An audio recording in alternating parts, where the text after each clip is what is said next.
surveillance.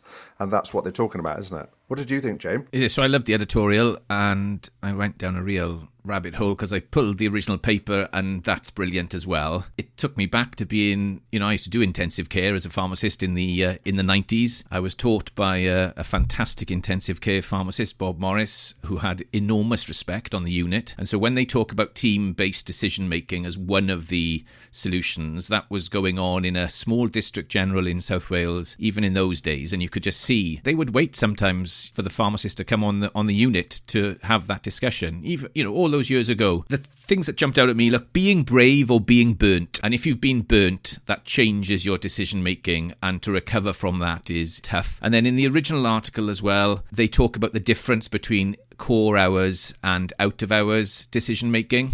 And so when the juniors or less experienced clinicians are covering, then exploring what goes on in regarding to decision-making and antimicrobial prescribing on the unit again is really fascinating, perhaps understandable. So my second book of the episode is, because we've talked about regret, and it's called Thinking in Bets, Making Smarter Decisions When You Don't Have All the Facts. And it's written by a former world champion poker player. It was recommended to me by an anaesthetist a couple of years ago, and it talks in there about if we can bring our regret forward on some of our decision making, and it's a really clever read for anybody interested in decision making. So that was Thinking in Bets. And then the book that I reached to straight away when I saw the paper, before realising actually it was about intensive care, because I went down a primary care approach, was Mapping Uncertainty in Medicine by Avril Dansack and colleagues. And Avril is on the Royal College of GPs Overdiagnosis group, and that's where the what do you do when you don't know what to do comes from. And Avril's book is a great read for anybody, especially practicing clinicians, around how do you manage that uncertainty. And she describes 4 quadrants. And again, one of them is a team approach of having that support around you. And that doesn't have to be on the unit, does it? So like we talked about WhatsApp groups earlier. So just in my practice where I work, it's a closed WhatsApp group of all pharmacy professionals, but we encourage people to put on clinical questions. They want somebody else to give an opinion on it. And the editorial is so good. We can't say how good this editorial is, but it really talks about the power of that and being able to get someone else's opinion, because then you feel that perhaps your decision is the right decision as opposed to whether or not you're right outside. And one of the other things it talks about, and I know that one of our next episodes in this series is actually going to be a medico-legal solicitor, and there's this angle about, if you haven't documented what you did, but this point that if you had a good reason and you discussed it and you decided not to, and you may have included the patient in that decision, in a shared decision making, or their advocate, record it, because if you haven't recorded it, people immediately read it if they're looking at it after something went wrong, and they think, oh, that person didn't even, they just were wrong, they didn't even consider it. Yeah, or lazy as they describe it. Yeah, so it's just brilliant. The infographic in there is a definite read. The other thing I noted is that on the supplementary of the main article, this is what's involved in the research in this field, or this is who's involved. Look, first author, a research psychologist with a specialisation in organisational and social psychology, a professor of behavioural medicine, a consultant pharmacist with experience in research, an associate professor of organisational psychology, another clinical pharmacist, a consultant intensivist, senior research fellow in microbiology, professor in medical microbiology, consultant in microbiology and infection. For the main paper, that's what we're talking about in trying to get under this, under these decisions and understanding what are incredibly complex situations and complex decisions. And Angela Carrington telling us about their book Still Not Safe.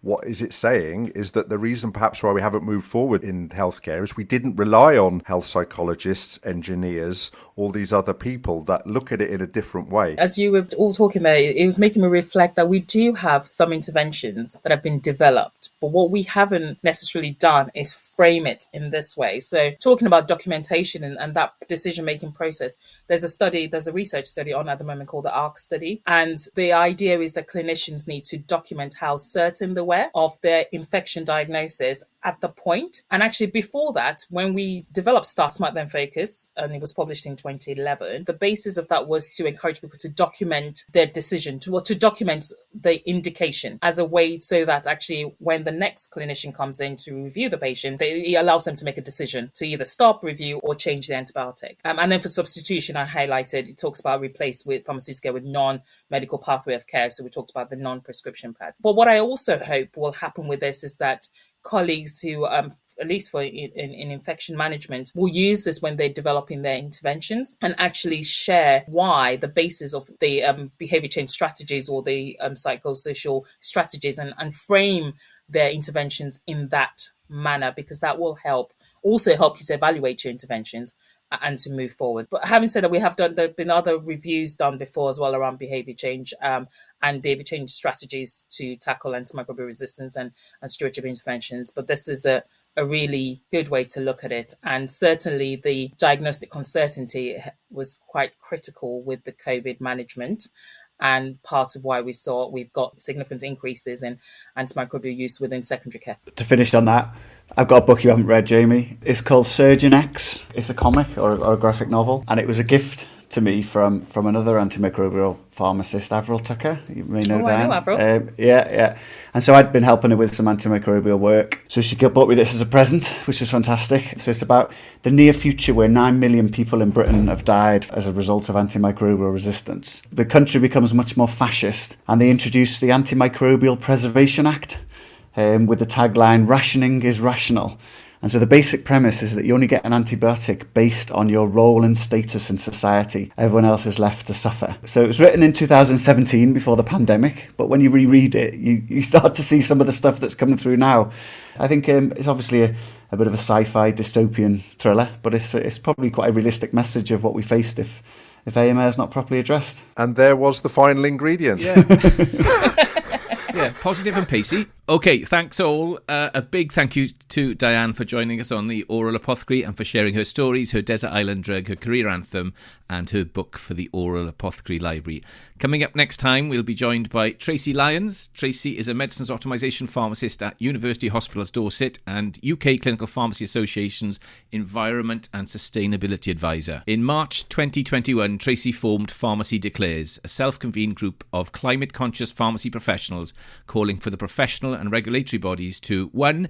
Declare a climate emergency, 2. Fully divest from fossil fuels, and 3. Provide climate, health, education and leadership. We look forward to catching up with Tracy next time on the Oral Apothecary. You can contact us via Twitter at Oral Apothecary. We're on LinkedIn, and you can email us at oralapothecarypod@gmail.com. Before I hand over to Gimmo for the final ingredient, just a shout out for us, the 3 apothecaries. So Gimmo mentioned that we've perhaps going to be speaking at a science festival in the new year, but this week we've just had the pleasure of being interviewed by Jonathan Laird with his Pharmacy in Practice conference, and so by the time this episode lands, you might have had the pleasure of hearing the backstory of the Oral Apothecary podcast.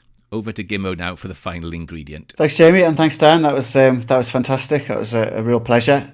Jamie, you're from Bridgend, aren't you? Very much. What's Bridgend famous for? Great pharmacists. Great pharmacists, great rugby players. Gibbs. I got the answer for you.